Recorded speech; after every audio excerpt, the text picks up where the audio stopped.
Madam President, pleasant good afternoon to all. I rise in support of the bill before this Honorable House, the Integrity in Public Life Amendment Bill 2023. And, Madam President, it's with a bit of reluctance, that I have come. Not because I don't want to support the bill, but the fact is that this present bill, if the House and the Assembly was operated in the spirit within which the Assembly should be operating, we wouldn't need to be here for this particular bill. And normally when we have bills, I like to get myself well read up, and I like to prepare myself to speak. I couldn't really do it on this ordinance, on this bill. But while I was there, I sat down and I scribbled a few things. And, the thought that kept coming to the fore for me was, how does one defend the indefensible? How? And I've thought about it. How do you defend the indefensible? And the truth and the matter is that you don't. And I want to believe that's why we only have one person sitting on the opposition side today, because I believe at least one person on the opposition side realizes that you don't defend the indefensible. And therefore, they have left it, because really and truly, we are here because of a failure of the opposition to come together and act civilly, to be responsible. I mean, you come before the people to seek the support of the people. And when people put themselves up in front of the people to seek to represent people, then I think the general public expects that they have people of a certain caliber that's coming. They expect that they have people who are going to take the work seriously, people who are serious about representing the public. I think the member for Nevis 2 said earlier that it's not everybody who is going to get an opportunity to be a member of the House. I've been a member for, I think, about 10 years. It's a privilege. I've been nominated. The people haven't sent me yet. Hopefully sometime in the near future, or the distant future. Whatever it might be, I'm content. I don't know, but, I got patience. Sometimes people come to you and they try to tell you all kind of thing. Because, they want to get under your skin and they want you to do like maybe some others would have done in the past. But I believe in being patient, because I realize that on the other side of the thing is pure confusion. It's pure confusion, and the people of Nevis should not be exposed to that confusion. You see, Madam President, we're talking about integrity in public life, and that is what we should all strive to have, all of us who come into public life. And for the whole life of the Federation, and certainly for the whole life of the Nevis Island administration, it was a CCM government who decided that we should bring legislation to legislate for integrity in public life. Nobody thought it was needed or necessary before. It was a CCM government who did it. And here we are in 2023. There's some people don't want the commission to operate, because when you really think about it, that is what it comes down to. You see, in 2013, I think this was Ordinance number 2, was the second piece of legislation that we sought to pass. And then it was activated under a newly constructed government in June of 2018. And since that, we've been doing our filings since 2019. It is something that is necessary for the good running of the government. You see, Madam President, sometimes you really have to look into things. Persons were in government before. Government didn't start in Nevis in 2013. Government didn't just start. People were in before. We had lots of things happening in government. I remember that we had a government in Nevis that came in 2006. People said persons in the government could work miracles and so. We used to hear that. I remember that going through the numbers, because I like to look at numbers and so on. I remember that before that government, that our total public debt in Nevis, our government debt was around 200 million. I remember the debt was almost doubled by the time we got to 2013, just some, I think, 5 years and 18 null and void months of that government. Yeah, doubled. And I remember there was this overdraft thing, that before that government, the overdraft was just about 20 million. The overdraft went up to 70 million, was converted to a loan, and then within the space of 10 months, was back up at $65 million again. That was some reckless spending. Where was the integrity in public life to check some of that spending? It was non-existent at the time.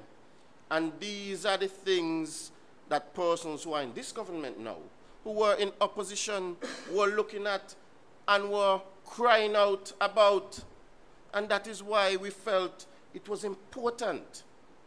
It was important that one of the first orders of business should be integrity in public life. And you know, this is why we're here today. Yes, I remember that. No audited accounts.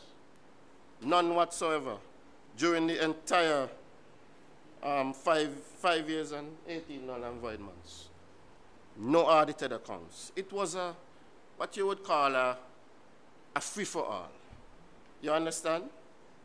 But some people don't seem to know that these things happened. Or maybe it's not important. Because maybe what's important is looking down the road to see how far down the road they could get. You know, people have to be very, very careful. I heard the member for Nevis 1 say, just a while ago when he spoke, that elections are important because elections have consequences. You see, if people want to run government, people want to run the country, and you get the people to vote for you, and you can't even manage over in opposition. How on earth are you going to manage in government? How on earth are you going to manage to run the island? So when there is a problem, when there is some sort of dispute among those sitting in there, well, what's going to happen? We have seen the template, and you know, it is a sad, sad, sad template that the people of Nevis have seen. And you know, when people show you who they are, you better believe them. don't give them an opportunity. Do not give them an opportunity to actually do it to everybody. We have seen who they are. We have seen it. How do you come and defend the indefensible? And I keep saying there is no defense at all for it. None whatsoever. Because we are only here because the opposition cannot get along. There are 2 members in the opposition. They should have been able to compromise. Compromise and come up with a senator. Compromise and come up with a leader. Compromise and be able to appoint somebody to the Integrity Commission. Now the leader of the opposition has said this morning, I remember for Nevis 4, rightfully has said, and I made a little note, that when, oh my, you see, that is how it's supposed to be, you know? That is how it's supposed to be, so forgive me. You can't help it because you expect it to be so. But what was said is that when something starts wrong, it will end wrong. And I took a note of it because that is very, very true. And everybody in Nevis have seen what has happened when they get to win a little seat and they get a little bit of power. Now, I don't know what all the issues were. I don't know what was going on, why people get along, why people can't get along, and so on. And I think, for me, it's not that important. And I think for the people of Nevis, it shouldn't be that important. People who are at this level, that they come out and they ask the general public to give them their support, should have that level of maturity that they could keep those things on the low and go out and put out a united front and do the work of the people, because it's the work of the people that they were elected to do. When people elect people, they expect them to act a certain way and on a certain level. And sadly, we have not been able to see that. So I want to agree that when something starts wrong, it will end wrong.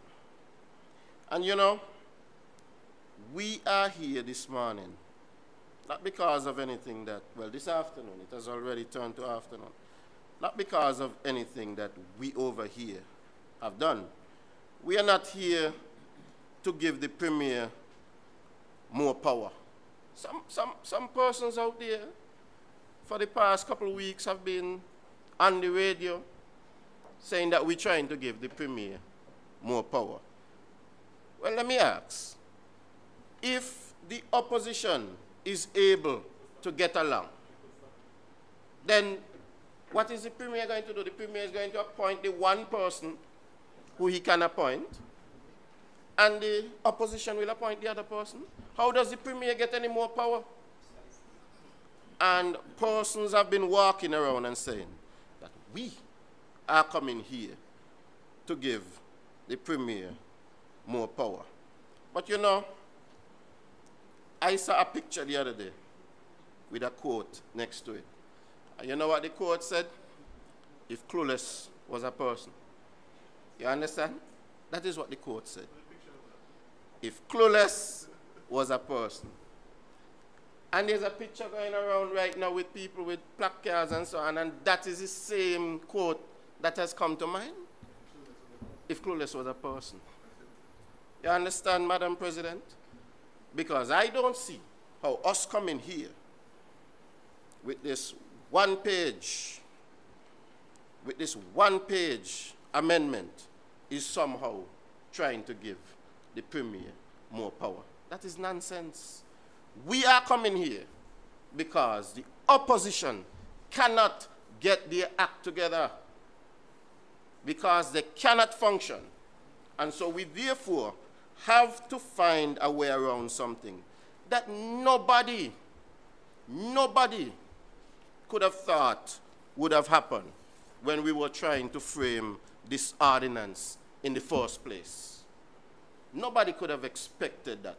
I mean, you could have expected that at some point in time the opposition might only win one seat, or they might win none at all. You could expect that, and the Constitution, as the mover of the bill said earlier this morning, the Constitution provided for that. But nobody could have expected that you got two elected members from the same party and they cannot find any common ground. You understand? Nobody could have expected that. But, Madam President, I will say this morning, well, this afternoon, I will say that, you see, power is a funny thing.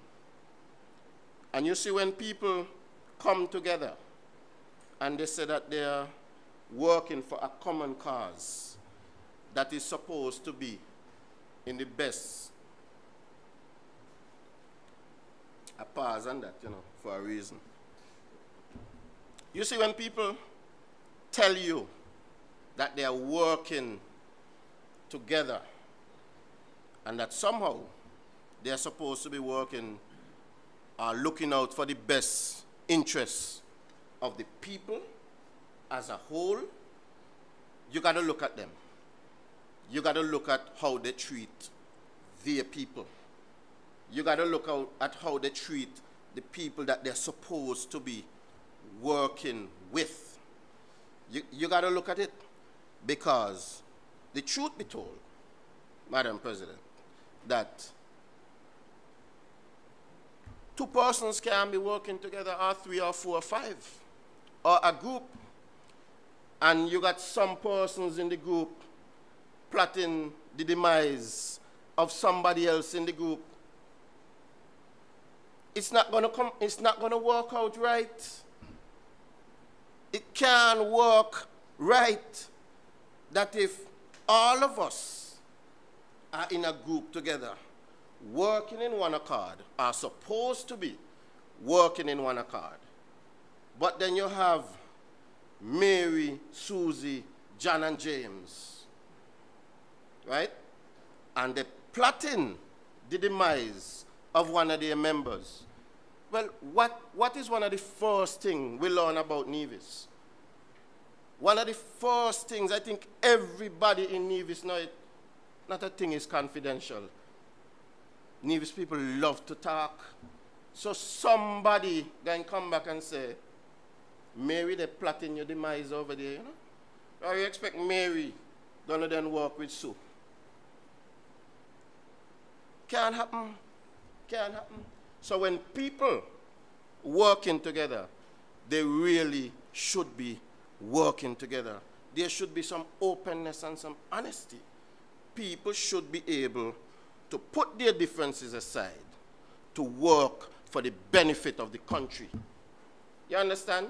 And so if people can't even work together in a small group, then how can we expect them to be able to work on behalf of the people? Yeah. If they already, without having any power, already plotting the downfall of people on the inside, what do you think they're going to do with the people on the outside?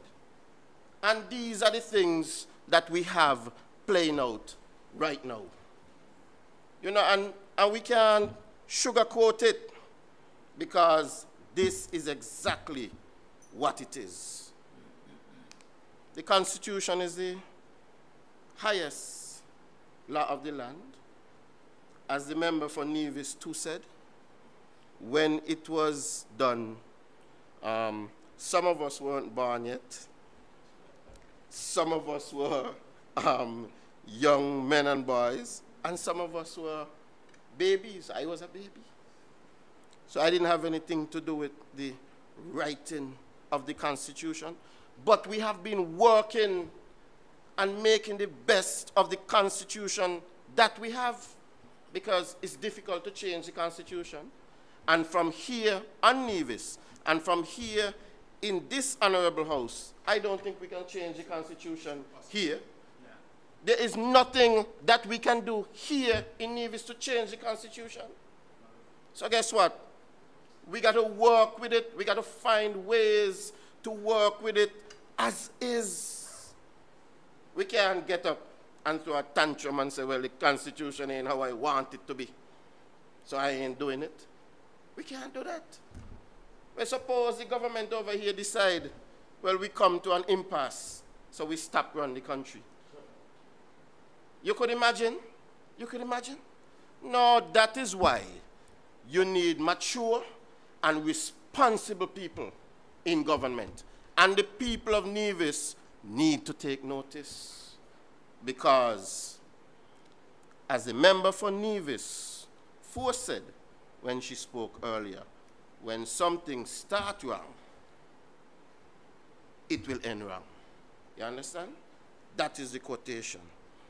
And, Madam President, I got another quotation, and I think this is a famous one now, that sums up the whole problem, sums up the whole reason why we are here. Very famous quote now. And I think we first heard it in this honorable house. When people come to things that they don't understand, that is why things just end up how they end up. You understand, Madam President? That is why we are here. The simple amendment, if there is no leader of the opposition, or if there is nobody on the opposition who could come to consensus, then the Premier would appoint. But that's like a sudden death situation.